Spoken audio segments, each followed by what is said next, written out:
The American Airlines flights are non-smoking flights. We appreciate your cooperation. Please also notice that the seatbelt sign is still on. Remain seated with your seatbelt fastened. We'll have these cards available for you during the flight. But I think as a black artist that we have to get beyond that. We have to stop using that as an excuse.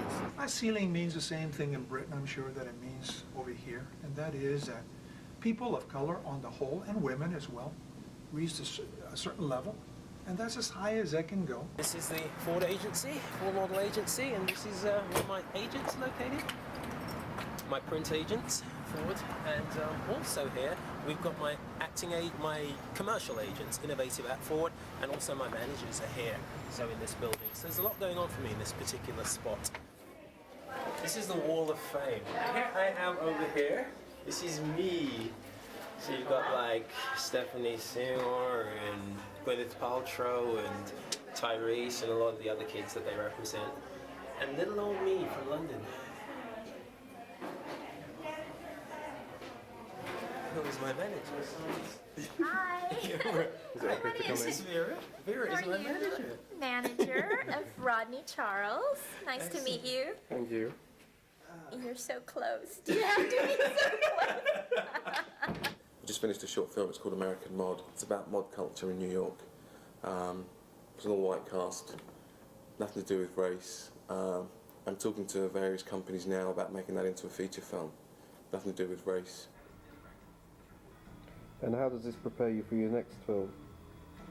Well, I think it's a good illustration of what I'm doing currently as a director. You know, over here when I show it to people, whilst they respect British television hugely over here, if you're looking for work as a director in the feature film industry, I think they want to see a little bit more in terms of what you can do visually, stylistically, than British television allows. As managers, I mean, we differ from agents, his talent agent, theatrical agent, in that, you know, we don't really book jobs. We kind of guide his career, not only as an actor, but as a model as well, and try to set up appointments, you know, and steer him in the right direction, and also give him advice in terms of studying and any other interests that he has, you know, as a filmmaker, as an actor, as a model, whatever. So we try to accommodate him and, you know, make sure that he's on the right path.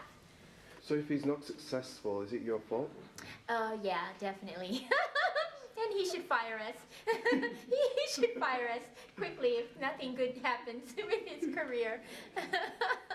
No, but actually, you know, I mean, it could be a combination of things, you know, for actors. You never know, you know, what it is. You know, a lot of times it's timing and, you know, for his look. The fact that he's not American, sometimes, you know, that could play a role as well, you know, because people, you know, they may not be looking for a character with an English accent, and depending on how his accent, you know, how he's able to cover up his accent, you know, that might affect his prospects as well. One of the other things I'm doing, I didn't mention it earlier, is that I'm having a reading of a play that I've written, which is about New York. The play's called An Evening with Michael Jordan, and it's about New York. I mean, in the time that I've been here, I wanted to write something that wasn't a film, that allowed me much more room for dialogue and people talking. So I thought a play would be the best vehicle for what I wanted to explore and say about New York and my feelings about New York. I was raised in an environment which economically, or rather I should say socio-politically, didn't allow my mother to aspire and achieve the things that she was supposed to achieve. As a teacher, she wasn't, you know, she wasn't allowed to do those kinds of things. So essentially, she had to go work in a factory, which was carcinogenic. And as a result, both herself and about 5 other women I grew up calling aunts all died of freaking cancer, you know, which was so unnecessary because she shouldn't have been there in the first place. My decision as far as this modeling and all that is commercially motivated.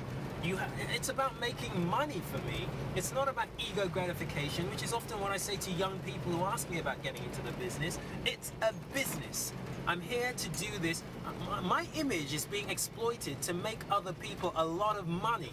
I'm damned if I'm not going to make a lot of money out of my image. You get what I'm saying? I cannot tell an Indian from Britain or a person of African descent from England not to come here. How can I do that? We have Mexicans coming in all the time for the very same reasons. Lack of opportunity, lack of artistic expression, lack of all kinds of lacks. So it is not for me to say that to the individual. Is there room for them here? It's always been room. You know, it will accommodate, the system here will accommodate itself to the talent of the individual. Minorities generally know more about the dominant culture than vice versa. So we know that. Just in order to survive in the dominant culture, you have to know them, where they don't have to know you. You can't wait for anyone to give you permission. No one gives you permission to do anything in life. So that's my little bit of advice. Welcome United Kingdom and London's Heathrow Airport. Local time is 10 minutes before 10.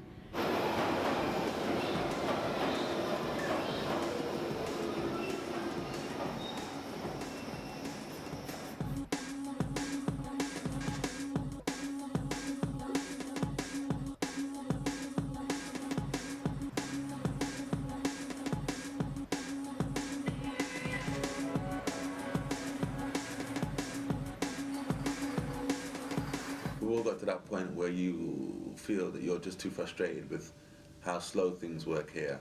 But I don't think America's the answer either, because America have their own politics and their own structural problems of how they do things. And jumping from one ship to another doesn't always necessarily mean that things are going to be any better for you.